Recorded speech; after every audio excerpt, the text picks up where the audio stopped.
Parágrafo 7. A queda. Deus é infinitamente bom e todas as suas obras são boas.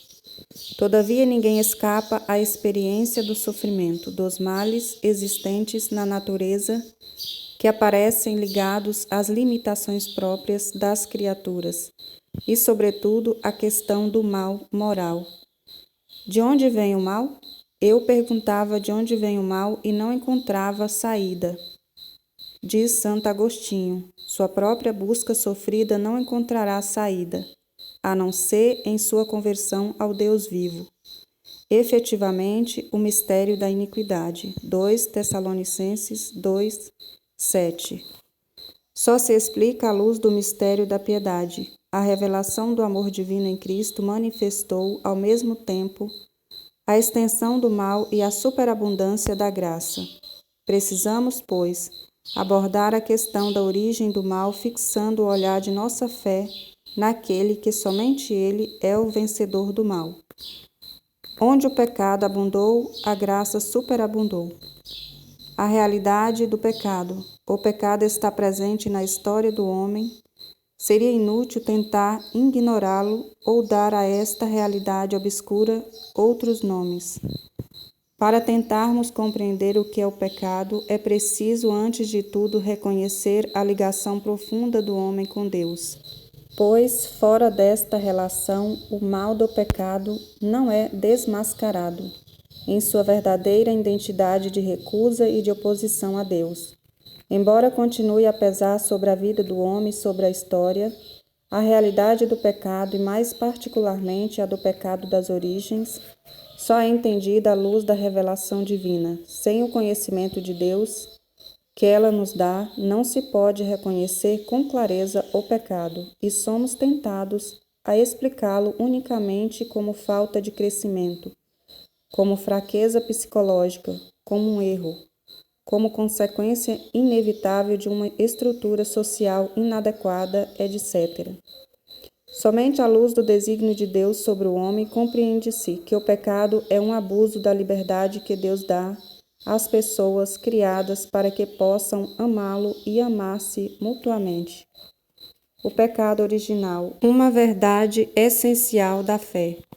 Com o progresso da revelação é esclarecida também a realidade do pecado. Embora o povo de Deus do Antigo Testamento tenha conhecido a dor da condição humana, à luz da história da queda narrada no Gênesis, não era capaz de entender o significado último desta história, que só se manifesta plenamente à luz da morte e ressurreição de Jesus Cristo.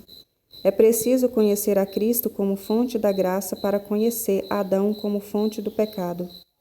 É o Espírito Paráclito, enviado por Cristo ressuscitado, que acusará o mundo em relação ao pecado. João 16, 8. Ao revelar aquele que é o Redentor do mundo. A doutrina do pecado original é, por assim dizer, o reverso da boa notícia pela qual Jesus é o Salvador de todos os homens, de que todos têm necessidade da salvação e de que a salvação é oferecida a todos graças a Cristo. A Igreja que tem o senso de Cristo sabe perfeitamente que não se pode atentar contra a revelação do pecado original sem atentar contra o mistério de Cristo. Para ler o relato da queda. O relato da queda, Gênesis 3, utiliza uma linguagem feita de imagens, porém expõe um acontecimento primordial, um fato que ocorreu no início da história do homem. A revelação nos dá a certeza de fé de que toda a história humana está marcada pelo pecado original cometido livremente por nossos primeiros pais. A queda dos anjos. Por trás da opção de desobediência de nossos primeiros pais, há uma voz sedutora que se opõe a Deus e que, por inveja, os faz cair na morte. A Escritura e a tradição da Igreja veem neste ser um anjo destronado, chamado Satanás ou Diabo. A Igreja ensina que ele tinha sido anteriormente um anjo bom, criado por Deus. Diabolos, N, Et, Ali, Daemones, Adel, Quidem, Natura, Create, Sunt, Boni, Sed, Ipsi, Per, Si, Facti, Sunt, Mali. Com efeito, o diabo e outros demônios foram por Deus criados bons em sua natureza, mas se tornaram maus por sua própria iniciativa.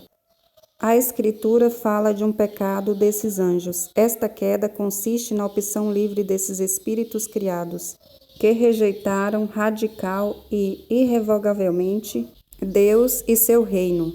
Há um reflexo desta rebelião nas palavras do tentador, ditas a nossos primeiros pais: e sereis como Deus. Gênesis 3:5. O diabo é pecador desde o princípio. 1 João 3:8. Pai da mentira. João 8:44. O caráter irrevogável de sua opção e não uma deficiência da infinita misericórdia divina faz com que o pecado dos anjos não possa ser perdoado. Não existe arrependimento para eles depois da queda, como não existe para os homens após a morte. A Escritura atesta a influência nefasta daquele que Jesus chama de assassino desde o começo, João 8:44, o qual chegou até a tentar desviar Jesus da missão recebida do Pai. Para isto é que o Filho de Deus se manifestou, para destruir as obras do diabo. 1 João 3:8. A mais grave dessas obras, devido às suas consequências, foi a sedução mentirosa que induziu o homem a desobedecer a Deus. O poder de Satanás, entretanto, não é infinito. Ele não passa de uma criatura, poderosa pelo fato de ser puro espírito, mas sempre criatura, não é capaz de impedir a edificação do reino de Deus. Embora Satanás atue no mundo por ódio contra Deus e seu reino em Jesus Cristo, embora a sua ação cause graves danos de natureza espiritual e indiretamente até de natureza física, para cada homem e para a sociedade, esta ação é permitida pela divina providência que, com vigor e doçura, dirige a história do homem e do mundo. A permissão divina da atividade diabólica é um grande mistério, mas sabemos que tudo contribui para o bem daqueles que amam a Deus. Romanos 8:28. O pecado original, a liberdade posta à prova. Deus criou o homem à sua imagem e o constituiu em sua amizade. Criatura espiritual, o homem só pode viver esta amizade como livre submissão a Deus. É isto que expressa a proibição feita ao homem de comer da árvore do conhecimento do bem e do mal. Porque no dia em que dele comeres, com certeza morrerás. Gênesis 2:17. A árvore do conhecimento do bem e do mal, Gênesis 2:17, evoca simbolicamente o limite intransponível que o homem, como criatura, deve livremente reconhecer e respeitar com confiança. O homem depende do Criador, está submetido às leis da criação e às normas morais que regem o uso da liberdade. O primeiro pecado do homem. O homem tentado pelo diabo deixou morrer em seu coração a confiança em seu Criador. E abusando de sua liberdade, desobedeceu ao mandamento de Deus. Nisto consistiu o primeiro pecado do homem. Todo pecado daí em diante será uma desobediência a Deus e uma falta de confiança em sua bondade. Neste pecado, o homem preferiu a si mesmo e não a Deus. Com isso, menosprezou a Deus, optou por si mesmo contra Deus, contrariando as exigências de seu estado de criatura e, consequentemente, de seu próprio bem. Constituído em estado de santidade, o homem estava destinado a ser plenamente divinizado por Deus, na glória. Pela sedução do diabo, quis ser como Deus, mas sem Deus e antepondo-se a Deus, não segundo Deus. A Escritura mostra as consequências dramáticas desta primeira desobediência. Adão e Eva perdem de imediato a graça da santidade original. Tem medo deste Deus, do qual fizeram uma falsa imagem, a de um Deus enciumado de suas prerrogativas. A harmonia na qual estavam estabelecida, graças à justiça original, está destruída. O domínio das faculdades espirituais da alma sobre o corpo é rompido. A união entre o homem e a mulher é submetida a tensões. Suas relações serão marcadas pela cupidez e pela dominação. A harmonia com a criação está rompida. A criação visível tornou-se para o homem estranha e hostil. Por causa do homem, a criação está submetida à servidão da corrupção. Enfim, se realizará a consequência explicitamente anunciada para o caso de desobediência. O homem voltará ao pó do qual é formado. A morte entra na história da humanidade. A partir do primeiro pecado, uma verdadeira invasão do pecado inunda o mundo. O fratricídio cometido por Caim contra Abel, a corrupção universal em decorrência do pecado. Na história de Israel, o pecado se manifesta frequentemente, sobretudo, como infidelidade ao Deus da aliança e como transgressão da lei de Moisés. Mesmo após a redenção de Cristo, o pecado se manifesta de muitas maneiras entre os cristãos. A Escritura e a tradição da Igreja não cessam de recordar a presença e a universalidade do pecado na história do homem. O que nos é manifestado pela revelação divina concorda com a própria experiência. De fato, o homem, olhando para seu coração, descobre-se também inclinado ao mal e mergulhado em múltiplos males que não podem provir de seu Criador, que é bom. Muitas vezes, recusando-se a reconhecer Deus como seu princípio, o homem destruiu a devida ordem em relação ao fim último, e ao mesmo tempo toda a sua harmonia consigo mesmo, com os outros homens e com as coisas criadas. Consequências do pecado de Adão para a humanidade. Todos os homens estão implicados no pecado de Adão, São Paulo o afirma. Pela desobediência de um só homem, a humanidade toda tornou-se pecadora. Romanos 5,19.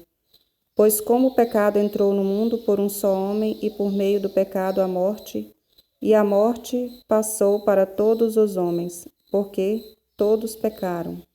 Romanos 5,12. A universalidade do pecado e da morte, o apóstolo opõe à universalidade da salvação em Cristo. Como a falta de um só acarretou condenação para todos os seres humanos, assim a justiça de um só trouxe para todos a justificação que dá a vida. Romanos 5,18. Seguindo o pensamento de São Paulo, a Igreja sempre ensinou que a imensa miséria que oprime os homens e sua inclinação para o mal e para a morte são incompreensíveis, a não ser referindo-se ao pecado de Adão e ao fato de que ele nos transmitiu um pecado que, por nascença, nos afeta a todos e é morte da alma. Em razão desta certeza de fé, a Igreja ministra o batismo para a remissão dos pecados, mesmo as crianças que não cometeram pecado pessoal. De que maneira o pecado de Adão tornou-se o pecado de todos os seus descendentes? O gênero humano inteiro é em Adão sicut unum corpus unius hominis, como um só corpo de um só homem. Em virtude desta unidade do gênero humano, todos os homens estão implicados no pecado de Adão, como todos estão implicados na justiça de Cristo. A transmissão do pecado original é, contudo, um mistério que não somos capazes de compreender plenamente. Sabemos, porém, pela revelação que Adão havia recebido a santidade e a justiça originais, não exclusivamente para si, mas para toda a natureza humana. Ao cederem ao tentador, Adão e Eva cometem um pecado pessoal, mas este pecado afeta a natureza humana, a qual eles transmitirão em um estado decaído. É um pecado que será transmitido por propagação à humanidade inteira, isto é, pela transmissão de uma natureza humana privada da santidade e da justiça originais. Por isso, o pecado original é denominado pecado de maneira analógica, é um pecado contraído e não cometido, um estado e não um ato. Embora próprio a cada um, o pecado original não tem em nenhum descendente de Adão caráter de falta pessoal, consiste na privação da santidade e da justiça originais. Mas a natureza humana não está totalmente corrompida. Ela está ferida em suas próprias forças naturais, submetida à ignorância. ao sofrimento e ao poder da morte. E inclinada ao pecado, esta propensão ao mal é chamada concupiscência. O batismo, ao conferir a vida da graça de Cristo, apaga o pecado original e faz o homem voltar para Deus. No entanto, as consequências de tal pecado sobre a natureza, enfraquecida e inclinada ao mal, permanecem no homem e o incitam ao combate espiritual.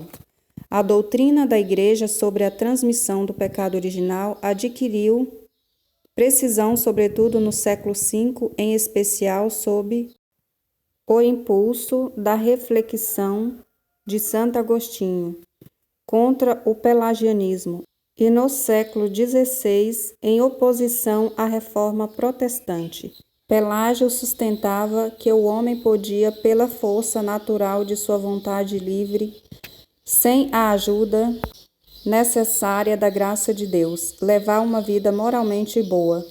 Limitava assim a influência da falta de Adão à de um mau exemplo. Os primeiros reformadores protestantes, ao contrário, ensinavam que o homem estava radicalmente pervertido e sua liberdade anulada pelo pecado original. Identificavam o pecado herdado por cada homem com a tendência ao mal, concupiscência, que seria insuperável. A Igreja pronunciou-se especialmente sobre o sentido daquilo que foi revelado.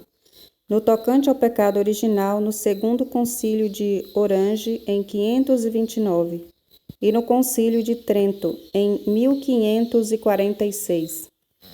Um duro combate. A doutrina sobre o pecado original, ligada estritamente à doutrina da redenção realizada por Cristo, propicia um olhar de lúcido discernimento sobre a situação do homem e de sua ação no mundo. Pelo pecado dos primeiros pais, o diabo adquiriu certa dominação sobre o homem, embora este permaneça livre. O pecado original acarreta a servidão debaixo do poder daquele que tinha o império da morte, isto é, do diabo. Ignorar que o homem tem uma natureza ferida, inclinada ao mal, dá lugar a graves erros no campo da educação, da política, da ação social e dos costumes. As consequências do pecado original de todos os pecados pessoais dos homens conferem ao mundo em seu conjunto uma condição pecadora que pode ser designada com a expressão de São João. O pecado do mundo, João 1,29. Com esta expressão se quer expressar também a influência negativa que exercem sobre as pessoas, as situações comunitárias e as estruturas sociais que são fruto dos pecados dos homens. Esta situação dramática do mundo que inteiro está sob o poder do maligno, 1 João 5,19, faz da vida do homem um combate. Uma luta árdua contra o poder das trevas perpassa a história universal da humanidade. Iniciada desde a origem do mundo, vai durar até o último dia. Segundo as palavras do Senhor, envolvido nesta batalha, o homem deve lutar sempre para aderir ao bem.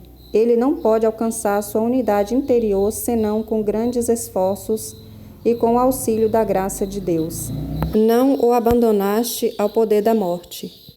Depois da queda, o homem não foi abandonado por Deus, ao contrário, Deus o chama e lhe anuncia de modo misterioso a vitória sobre o mal e o reerguimento da queda. Esta passagem do Gênesis foi chamada de proto-evangelho, por ser o primeiro anúncio do Messias Redentor, do combate entre a serpente e a mulher, e da vitória final de um descendente desta última.